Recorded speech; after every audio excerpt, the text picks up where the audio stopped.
À la veille d'un nouveau conseil de défense lors duquel le gouvernement envisage de durcir encore les mesures face à l'épidémie, de nouveaux départements passent au régime du couvre-feu dès 18h ce soir. Il s'agit du Var et de la Drôme. La mesure concerne désormais 25 départements français. Pourquoi tant de retard à l'allumage ? Le gouvernement a-t-il trop voulu ménager les anti-vaccins ? Des questions auxquelles Olivier Véran va devoir répondre devant les parlementaires aujourd'hui. Le ministre de la Santé face à la commission des affaires sociales de l'Assemblée à la mi-journée, puis face à celle du Sénat à 17h. Il ne s'était plus parlé depuis la semaine dernière. Donald Trump et son vice-président Mike Pence se sont vus hier dans le bureau ovale de la Maison-Blanche. Le président confirme qu'il ne veut pas démissionner de son poste avant le 20 janvier. Quant à Mike Pence, il n'a pas l'intention de démettre Donald Trump de ses fonctions.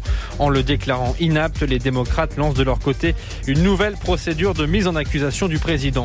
Près d'1 400 000 habitants de la Haute-Vienne privés de TNT, de télé et de nombreuses radios en raison d'un incendie d'origine inconnue sur le principal site de diffusion de TDF près de Limoges. La diffusion de France Bleu Limousin, France Inter, France Culture et France Musique notamment est interrompue.